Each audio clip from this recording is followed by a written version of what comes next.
Señoras y señores, ya se preparan los invitados. Refrescan la memoria y ponen a punto los sentidos para hablar de Quito, de las cosas que hace la gente y de la gente que hace las cosas. Hablemos de Quito, un testimonio vital, ameno y profundo de la gente. Con la conducción de Rodolfo Muñoz, bienvenidos.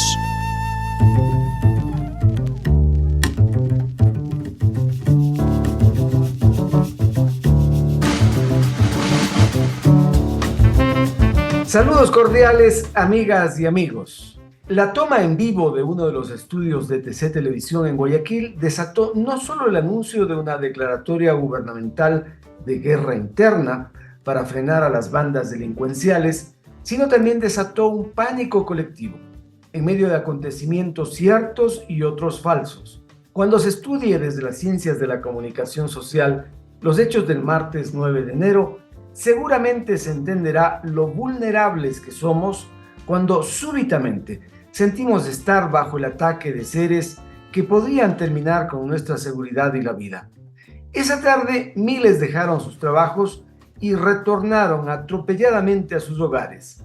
Se armaron con gestiones brutales, hubo lágrimas, y como si no fuera suficiente, se multiplicaron los fake news o noticias falsas que divulgaban supuestos atentados. ¿Qué son las fake news o noticias falsas? ¿Cómo se construyen? ¿Y quiénes se aprovechan del impacto que provocan esos contenidos? De esto y más, hoy hablaremos con Carolín Ávila, doctora en comunicación social, investigadora y docente. Saludos, Carolín. Quiero empezar preguntando el impacto comunicacional que tuvieron los hechos del martes 9 con la toma de las instalaciones de TC y acto seguido la declaratoria de guerra interna a las bandas delictivas. ¿Provocaron el pánico suficiente como para que la gente se sintiera atrapada en un sitio al cual no esperaban llegar?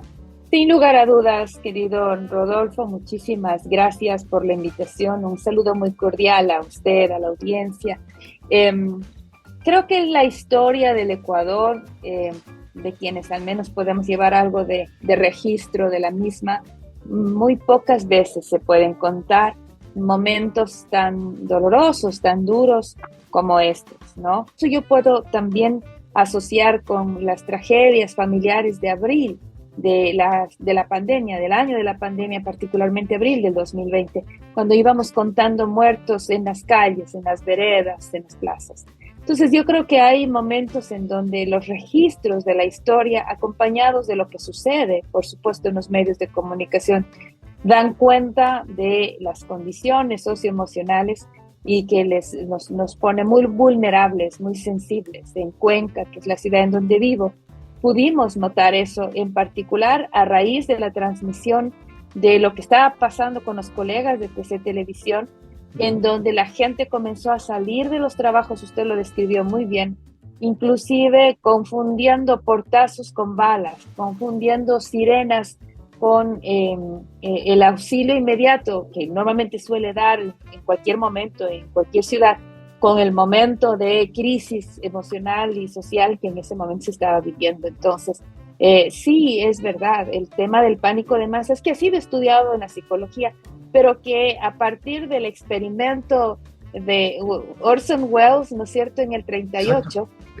se hace evidente, pero no como solamente el comportamiento de la sociedad, sino la influencia de los medios en ese comportamiento social, que fue estudiado en Princeton y que fue ratificado en Quito 10 años después con un evento similar. Yo quería referirme a eso porque muchos han recordado ese episodio del 12 de febrero de 1949, me parece. 49. ¿No? Uh-huh. Que es cuando se anuncia la llegada de los marcianos y la ciudad de Quito entra en pánico porque no sabían por dónde iban a aparecer esos marcianos, esos seres indescifrables que podían acabar inmediatamente con la vida. Y sí, ese día la gente, todos vivimos, a mí me tocó vivir el retorno a casa en medio de una congestión brutal y las lágrimas y la gente con angustia. Y yo decía, ¿no será que debió esperar el gobierno unas pocas horas más, quizás hasta la noche, cuando la gente estaba ya en casa, para anunciar su decisión? Yo creo que hay varias cosas allí a propósito del rol gubernamental. Me parece que hay una coincidencia en los distintos días y en las distintas gestiones del gobierno que dan cuenta del nivel de improvisación. Y no quiero decirlo desde una perspectiva negativa. No quisiera para nada ponerme en los zapatos en los que en este momento tanto el presidente Noboa como el secretario Zurieta se encuentran. Solamente estando allí en esas oficinas, en el momento de decisión, se podría hacer una evaluación mucho más objetiva. No es el caso, obviamente, pero desde fuera, desde la academia, desde los espacios exteriores en los que uno puede analizar este fenómeno, pareciera que les está pasando factura estas condiciones críticas y que a su vez tomar decisiones con poca información se vuelve un riesgo mayor. El domingo, por ejemplo, para poner una evidencia nada más, ya teníamos los medios de comunicación el rumor de la ausencia, como ahora le llaman, la no presencia de Fito y de alias Fito, y desde la mañana, pero no había, al menos a nivel del Ejecutivo, ningún tipo de comentario hasta este posteo en la plataforma X, anteriormente Twitter, del secretario de Comunicación comunicando que se estaba yendo él. Dice, me estoy yendo, ¿no? Además en primera persona, a Guayaquil, a la reunión del COSEPE. Salvo ese tuit, no había ningún comentario desde el Ejecutivo. Y más bien lo que sí hubo fue una rueda de prensa de la policía que tenía que ver con otro contexto, que mencionan, entre palabras más y menos, que básicamente ellos no eran los encargados, pero que no podían ni corroborar ni negar lo que estaba pasando con alias Fito. ¿Y qué es lo que hace la policía? Que es la voz oficial. Pone un comunicado diciendo que es falso. O sea, es la policía contradiciéndose a sí mismo en esas horas de la tarde, 2, 3 de la tarde, con mayor angustia, ¿no? Decían que al final la información que trascendió por parte de estos 3 policías en Manta, me parece, no es que era falsa, tal vez no estaban autorizados, tal vez era necesario esperar, pero no puede la misma policía decir, ojo, esto es falso, ¿no? Ahí se nota. ¿Significa que el Estado dejó de tener control respecto de sus propias capacidades de comunicación? Exacto. Entonces, cuando al parecer no tenían suficiente información, si no tienen suficiente información, no podrían salir a comunicar. Pero el no salir a comunicar daba lugar, porque eso pasa en comunicación, da lugar a que prolifere el rumor y termine siendo más creíble el rumor que la oficialidad. Ese es el riesgo de no actuar con prontitud y bajo buenos contextos, con información que genere certezas. Parece que esa información no lograba todavía asentarse y por eso se cancela la cadena convocada para las 7 de la noche, que siempre es un error, es una señal de inestabilidad. Si no tienes datos, no convoques a cadena. Creo que esa es la lección aprendida para todos y todas. Sí. Se generó una falsa expectativa, ¿no? De búsqueda de certeza que la gente tenía. Así es. Entonces, si no tienes datos, no convoques. Así de sencillo. Y luego, ¿qué sucedió? Hicieron lo que llamamos nosotros un punto de prensa en las gradas de la gobernación del Guayas. Vimos una de las imágenes, a mi criterio, más tristes en términos comunicacionales. Yo creo que la vamos a utilizar para efectos de estudio en la academia, así como la famosa del no hay el texto. ¿Qué es lo que vimos? Describamos esa escena. En esas gradas vimos al secretario de Comunicación haciendo él mismo de coordinador de logística y producción. O sea, ahora le toca a usted, ahora venga usted, instálese usted, ¿no? Era el secretario de Comunicación, que por lo general es una autoridad, es un vocero, que se hizo cargo de ese momento, se lo llevó en sus hombros ese momento de tanta crisis e incertidumbre. Pero dio la palabra a un Carolina, haciendo de abogado del diablo, en esas circunstancias a ese funcionario no le tocaba sino poner el pecho a las balas, porque sin duda, totalmente lo contrario habría sido no informar nada y solamente obvio. Imágenes de ellos ingresando a la reunión y punto. Y con eso, ¿qué se dice? Se están reuniendo y no digo nada más. Y si es que le muestro ya al presidente y no lo saco al presidente a hablar, peor todavía. Y yo entiendo, diremos, conociendo un poco los quilates de Izurieta, yo entiendo que ese era el mal menor, que no puede sacar al presidente sin datos, no puede sacar al presidente sin certezas. Entonces, como las circunstancias no estaban para exponerlo así al presidente, se sacrifica a Izurieta. A mí me parece que es un acto incluso de sacrificio en términos de su imagen personal y, por supuesto, pública como secretario de Comunicación. Volvamos al tema de TC. Me interesa mucho el punto de vista de esta maestra de la comunicación, Carolina Ávila, respecto de las lecturas que debe darse de ese hecho. En las diversas centralidades del país, la gente no entendía todavía qué es lo que estaba ocurriendo respecto de esos sitios específicos donde explotaban bombas, explotaban autos, había crímenes. Pero cuando miraron todos a nivel nacional en TC Televisión la toma de un medio de comunicación y la presencia de chicos con armas que blandían y pretendían incluso generar allí un acontecimiento más grave todavía. ¿Le sirvió eso al gobierno como detonante para dar paso a la declaratoria de esta guerra interna? Varias cosas. Respondiendo directamente a su pregunta, yo quisiera cambiar el término servir por utilizar, porque el servir no quiero yo llegar a elucubrar porque algo me sirve para cuando lo planifico para. El otro es, ha sucedido esto y puedo utilizar este momento para poder, en un contexto de mayor criticidad, aprovecharlo adecuadamente y darle un poco más de calma a la población con el decreto que inmediatamente se hizo público, ¿no? Bienvenida esa aclaración. Quiero entender, insisto, me refiero a el quiero entender, porque sí al ecuatoriano, como que en este minuto es mucho más fácil sospechar que confiar. Y por todo lo que hemos vivido, Rodolfo, en la política, en lo social, por la trayectoria que tenemos en noticias sobre estados de excepción y lucha y guerra contra y toda esta semántica utilizada desde el contexto bélico, no es la primera vez que vivimos este tipo de narrativas. Pero cuando vimos lo que pasó en TC, en las cámaras, por supuesto que esta era una connotación distinta. O sea, lo primero que entendimos es que el nivel de criticidad era mayor.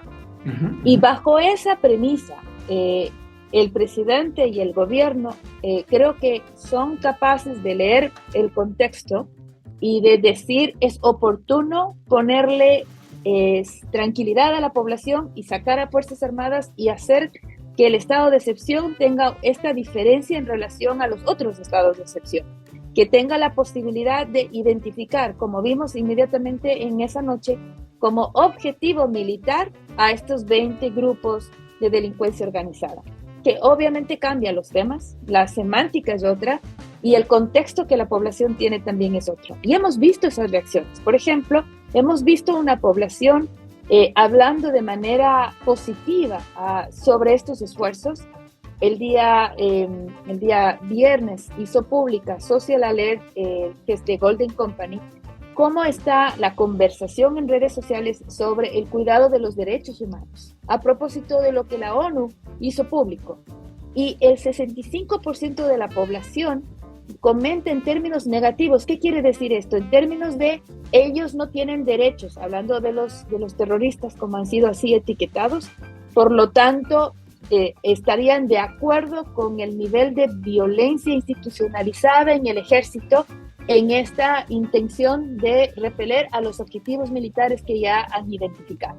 Es decir, la población estaría hablando de manera negativa sobre el cuidado de los derechos. Y esto es terrible. ¿Por qué? Porque deberíamos tener límites como sociedad, como sociedad civilizada que se supone somos. Y está el nivel de angustia, está el nivel de desesperación que la gente ha optado por dejar de cuidar las libertades y derechos con tal de reducir su nivel de miedo. Todo esto se aprovecha con las imágenes que desde TC Televisión, más que desde TC Televisión, creo que desde otros canales y también desde lo que las redes sociales permitieron ver, hemos podido todos de alguna manera ser testigos. Ahora, sin embargo, en redes sociales hay un debate interesante respecto de los procedimientos que están adoptando las fuerzas de seguridad. No hay una total unanimidad en avalar, no hay. Por ejemplo, el hecho de que haya jóvenes que por sus tatuajes puedan ser detenidos como sospechosos, momentáneamente o no.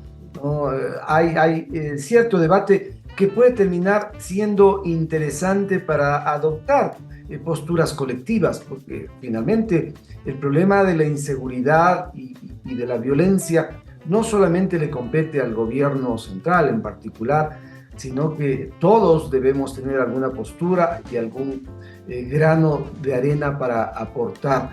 Y es que justo cuando vimos, Rodolfo, todos en cámaras, y además no es cualquier canal, es uno de los canales de mayor audiencia, sobre todo en cierto sector de la población.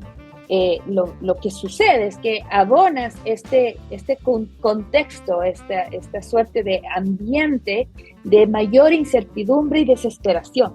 Es más fácil ingresar con este tipo de decretos, poniéndoles como terroristas sin ningún cuestionamiento, salvo siempre hay voces.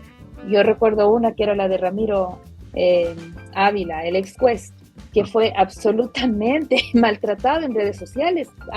Y horas después oí un par de abogados, vi que le estaban dando cierta razón a la alerta que él ponía, si hay que tener un cuidado en los términos, porque en derecho internacional, etcétera, etcétera, pero nadie en ese momento quería escucharlo.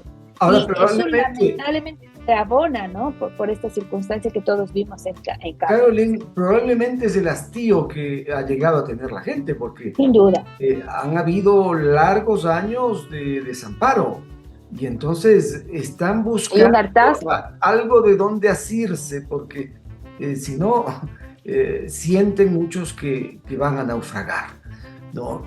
Y eso pasa, sí. Y es peligroso. Eso pasa. Recordemos por comparar, ¿no, Rodolfo?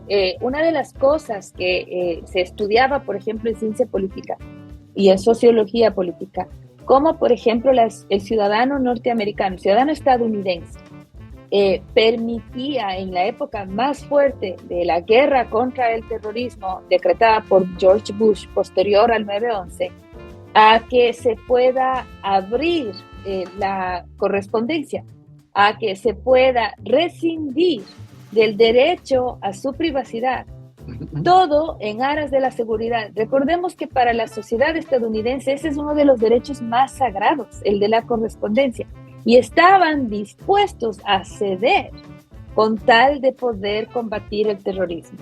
En ese contexto, cuando la situación de hartazgo, de temor, de inseguridad que se vivió ese martes, ha hecho que la ciudadanía, que los ecuatorianos y ecuatorianas, en su mayoría, porque no somos todos, en su mayoría, estén de acuerdo con el nivel de comportamiento que implica tener Fuerzas Armadas en las calles, con el incremento de la represión estatal, con tal de volver a un nivel aceptable de seguridad que para ese martes se veía absolutamente perdido y caótico. Supongo que la academia tendrá materia para analizar, y esto será importante en los estudios de la comunicación.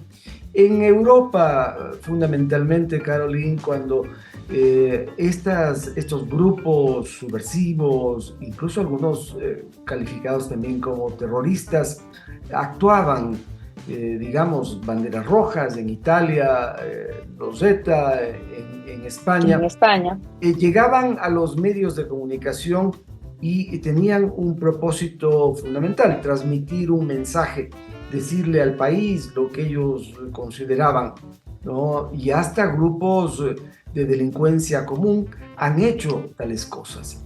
Pero en el caso específico de TC Televisión, ¿qué ocurrió? ¿Qué quisieron decir aquellos que se metieron con armas a ese canal? ¿Tenían algún discurso que no pudieron darlo o qué ocurrió? Me parece que con mostrar esa violencia, porque si tú te fijas, yo no he tratado de replicar, pero todos vimos al final del día, ¿no? En mis redes intentamos siempre no hacer una apología de esa violencia y mucho menos darle cámara o micrófono, porque es lo que buscan, ¿no?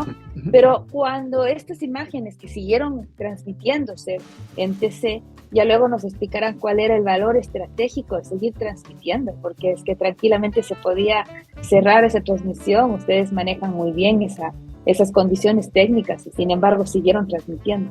El tema es que esa información en términos visuales, incluso audiovisuales, porque se había congelado un cierto audio que manejan con un poco de suspenso, que forma parte de las cortinillas que utiliza la programación regular en TC. Lo que veíamos era que los traían, ¿no? a los colegas en su condición de secuestro, los traían a esa zona del plató, los golpeaban en la zona del plató, los encañonaban, como para que pueda ser visible ese maltrato, ¿no? Entiendo por declaraciones posteriores que han estado intentando acceder a micrófonos, encañonando al encargado de audio para que pueda darles ese micrófono y no solo la pantalla. Al final quedaron solo con la pantalla, pero los gestos que se pudieron ver eran evidentes de la necesidad de exponer la violencia.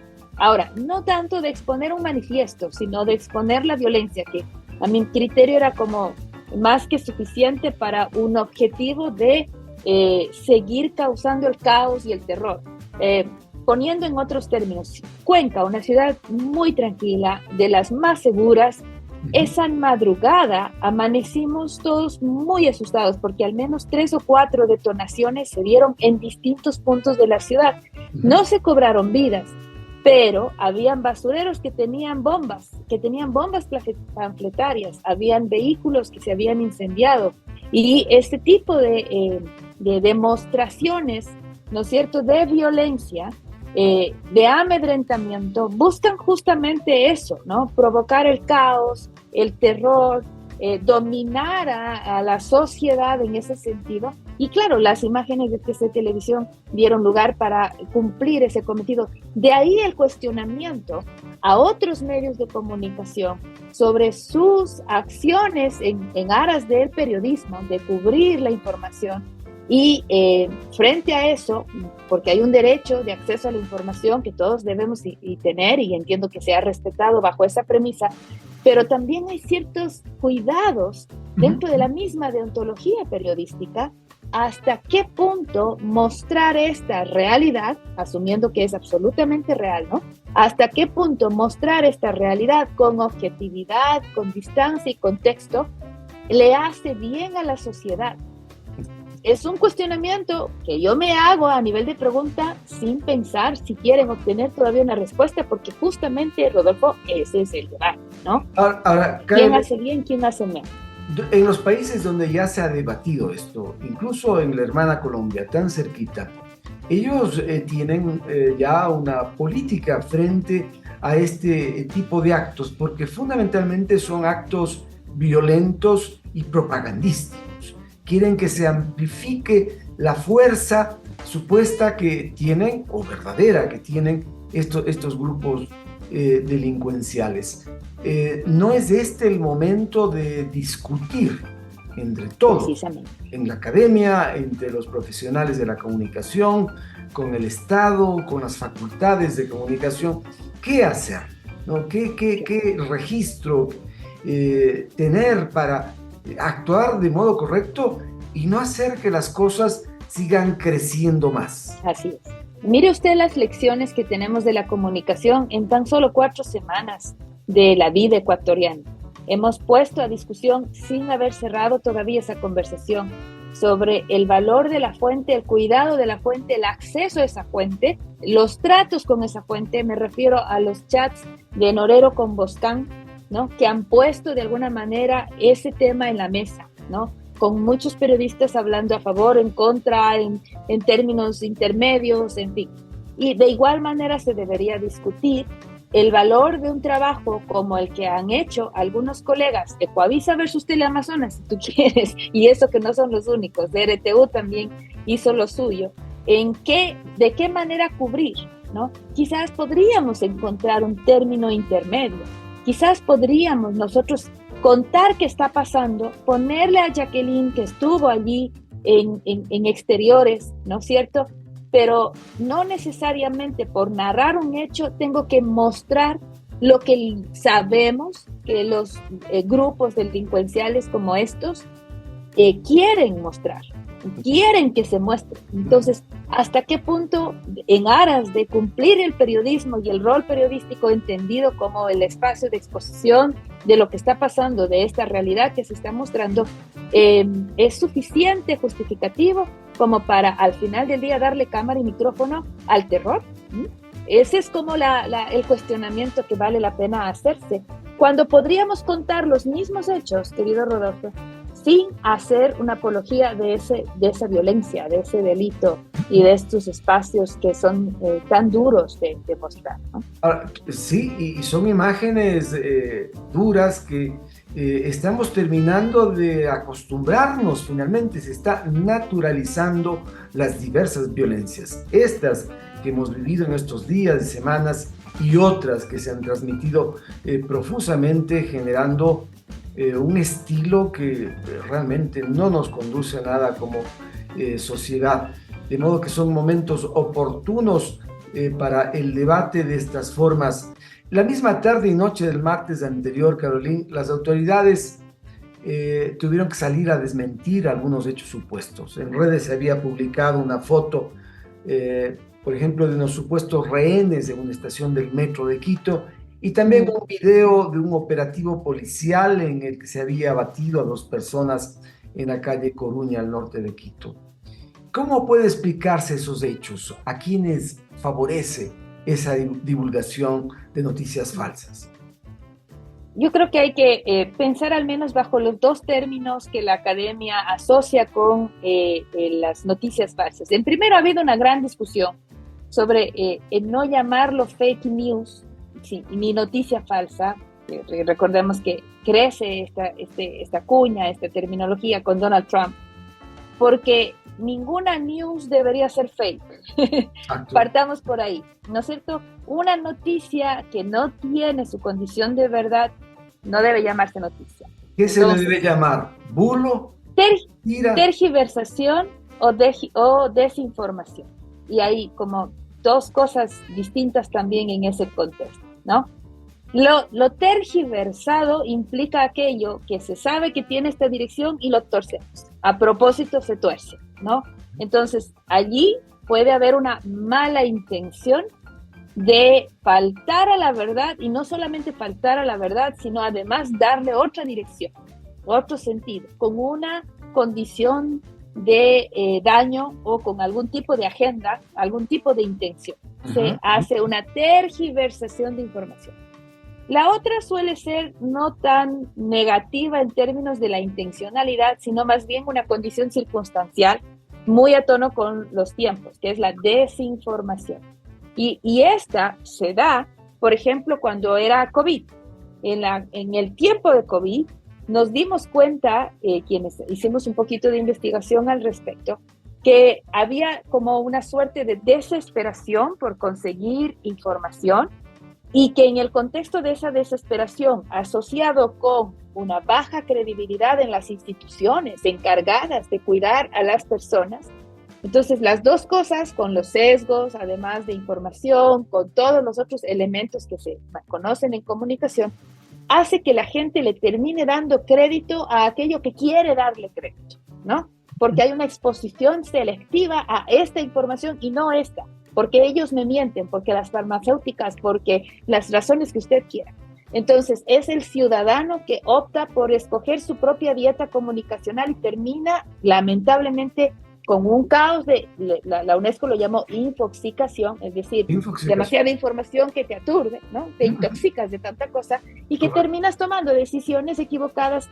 Caroline, he visto una información donde da cuenta de que 12 millones de celulares están en manos de los ecuatorianos.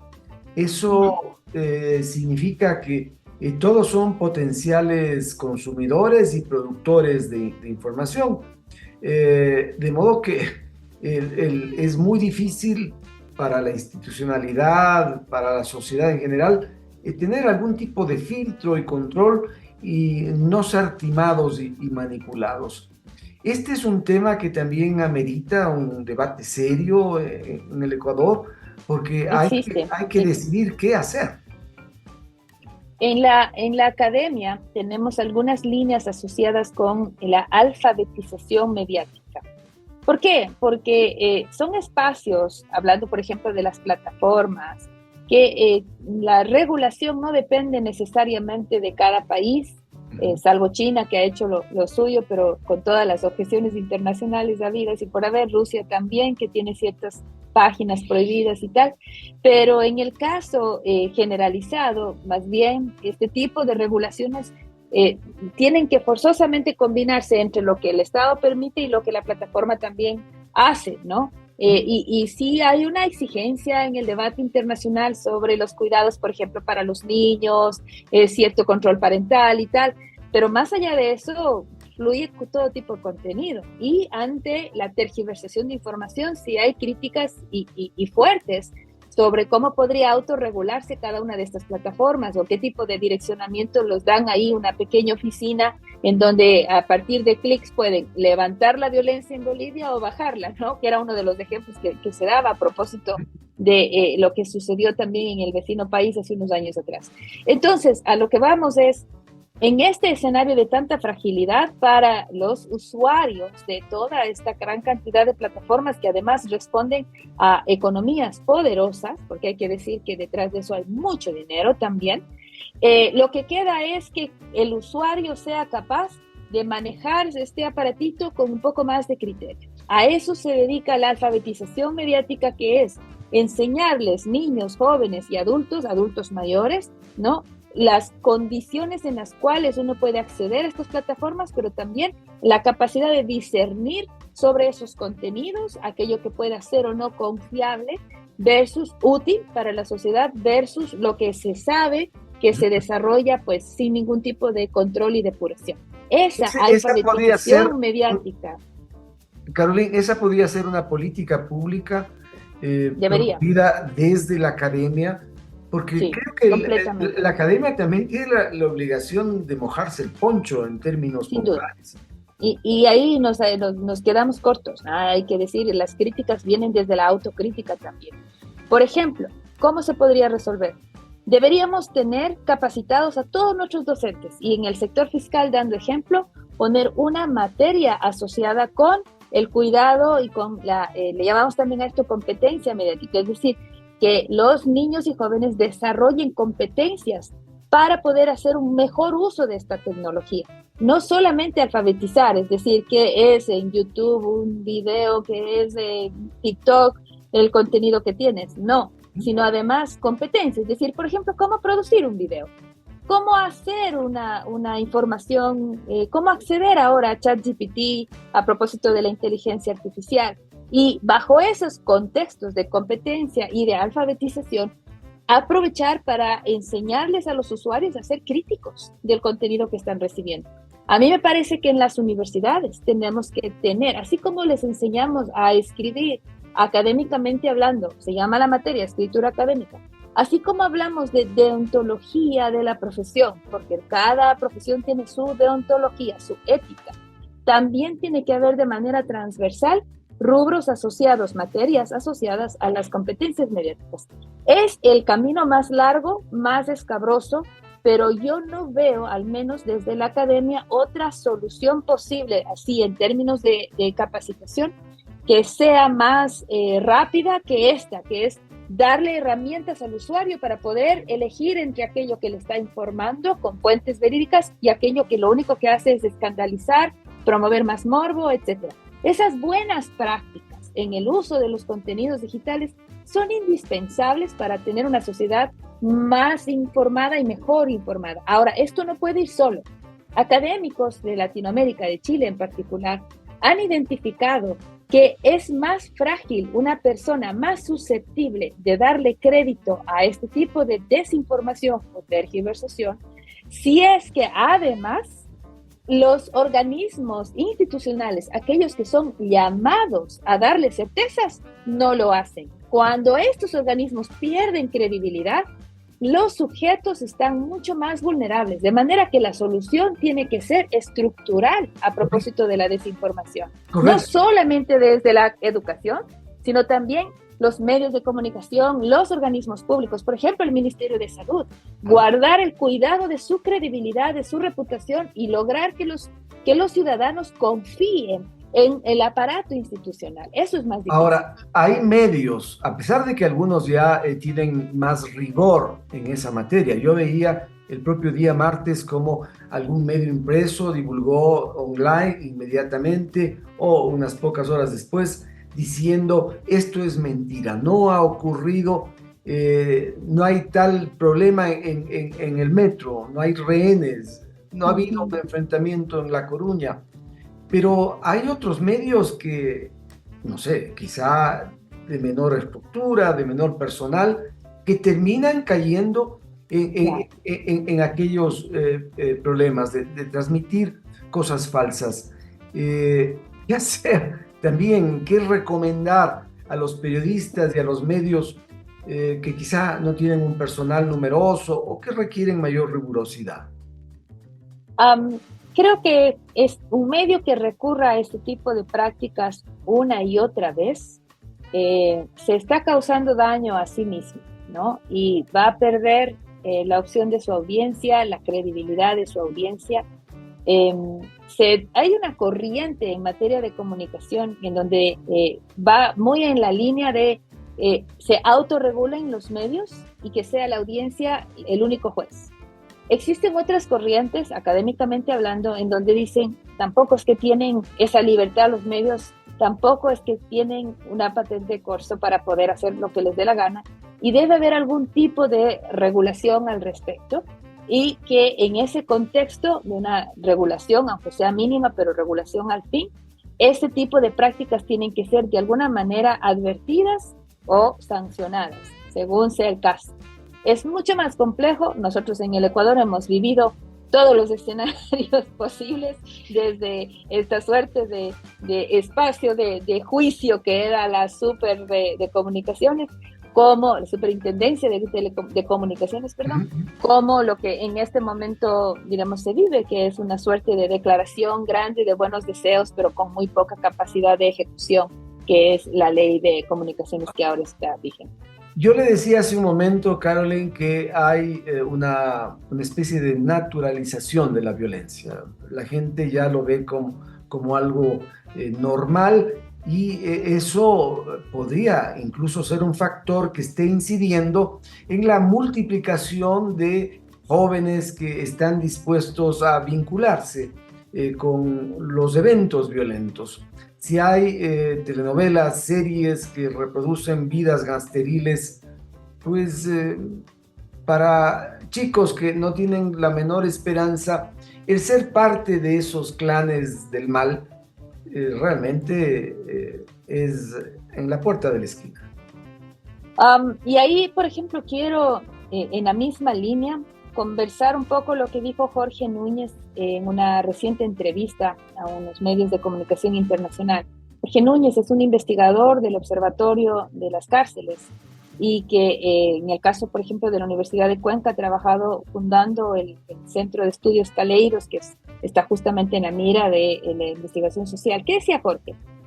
No puede el país, no puede un Estado decrecer el tamaño del Estado, la incidencia del Estado en ámbito social, educativo, y aumentar ese Estado en represión y castigo, ¿no? Porque esa es justamente la fórmula del desastre, que es justamente, a su vez, dice él, lo que hemos terminado viviendo, ¿no? Y al parecer, si uno toma una fotografía actual de lo que está pasando en el país, es eso justamente lo que va a resultar si en lugar de hablar de oportunidades, de escuelas, de educación, de salud, de servicio social, En Esmeraldas, por ejemplo, que ha sido tan relegada la condición del Estado en estas poblaciones tan frágiles, tan vulnerables, en lugar de darle ese tipo de servicio, ofrecemos una nueva cárcel en Santa Elena, una nueva cárcel en Pastaza, ¿no? Es verdad, estamos con una situación de hacinamiento, no digo que no.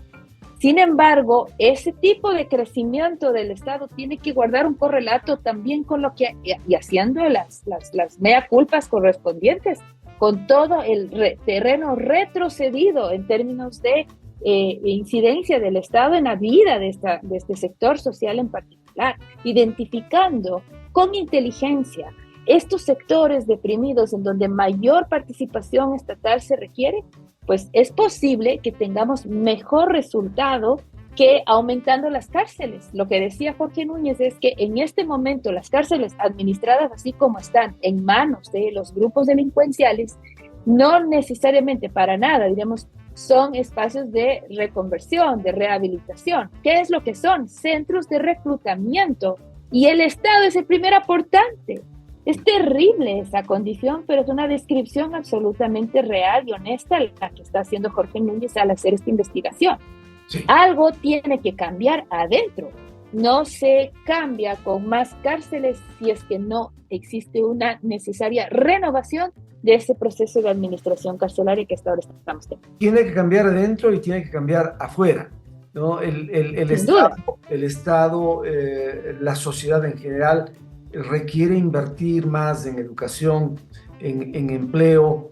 Los comunicadores requerimos con urgencia contar más historias de la gente para entender sus realidades desde dentro, de modo que esto es un desafío para todos, porque si no vamos a colapsar completamente como país y sería terrible. Un chiquito ejemplo a propósito del mismo Teleamazonas. Recordemos nosotros octubre del 2019, junio del 2021, si no me equivoco, si los años no me traicionan, cuando veíamos en las calles comunidades indígenas absolutamente organizadas en plan de lucha con una plataforma de 8 o 10 puntos.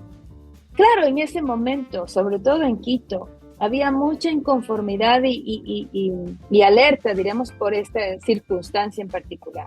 Y mientras eso no suceda, el escenario, los medios de comunicación, mientras no se resuelva, estaban todo el tiempo atacando a estas manifestaciones y a estas plataformas de lucha que tenían sobre todo los pueblos y nacionalidades indígenas.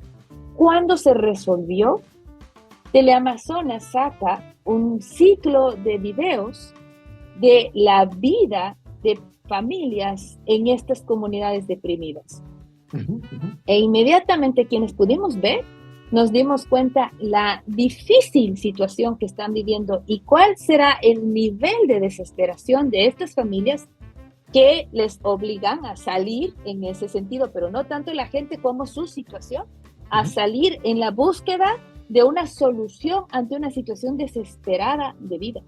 Solamente para tener una referencia cómo los medios de comunicación pueden ser capaces de mostrarnos esa realidad que también forma parte de esta problemática y que lamentablemente no hemos querido ver. ¿Qué es lo que estaban queriendo hacer los colegas del equipo periodístico del Comercio, sino mostrarnos la realidad de Mataje? Claro, el tema de la seguridad para un equipo periodístico que los condujo a la muerte, ¿no? Que los condujo a la muerte y que eso tiene que estar también en cuestionamiento constante en los medios de comunicación, cómo hacer un trabajo en seguridad a propósito además del asalto a TC Televisión. Pero justamente ahí está la responsabilidad. ¿Quién es un periodista sino el que corre en dirección contraria a lo que la masa en pánico decide hacer? ¿Ah? ¿Quién es el periodista sino el que cuando gritan fuego, corre a buscar el fuego con su cámara o su celular en lugar de ir en dirección contraria? Eso es lo que hacemos, eso es lo que somos, está en nuestro ADN, diremos, ¿no? Usted, además de haber sido maestra, estuvo también, Caroline, haciendo reportería, olió los gases lacrimógenos y corrió en las calles. Hubiese querido hacer reportería, Rodolfo, pero yo estuve detrás de la llanta en llamas cuando había que derrocar a Abdalá Bucaram. Hasta allí llego yo. Y hago sí periodismo de opinión, eso sí, hago algunos años que creo que para poder escribir columnas, tanto en Diario Mercurio como en Revista Vistazo, Vistazo Cuenca, una persona debe de alguna manera desarrollar cierta sensibilidad. Y lo que sí hago son 17 años ya de docencia, pero he tenido el privilegio, primero de contar con profesores maravillosos como Talía Flores, Jorge Piedra, por poner solo dos periodistas insignes cuencanos, la una viviendo y trabajando en Quito, el otro siendo de los más respetados periodistas, sobre todo en el Azuay, en Cuenca, sino que además he tenido el privilegio de contar con colegas, tanto en Quito, en Cuenca, en Santiago, en donde hice mi doctorado en Chile, cuyo labor periodística es premiada, ha sido muy reconocida, y eso lo único que me permite a mí es primero aprender y mucho de mis colegas queridos, escucharles con infinita atención y estar muy atentos sobre los roles que ellos tienen. Lo que sí he hecho, querido Rodolfo, es investigar las condiciones del periodismo y la regulación sobre el periodismo, que desde la academia me ha permitido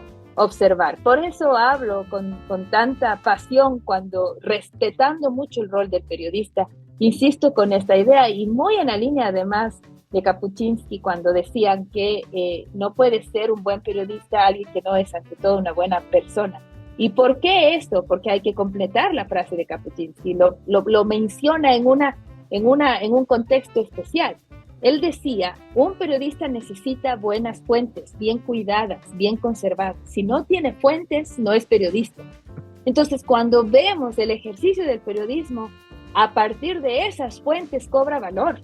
Por eso el rol del periodista de ser una buena persona, porque cuando cuida esas fuentes, se interesa por ellas, las protege.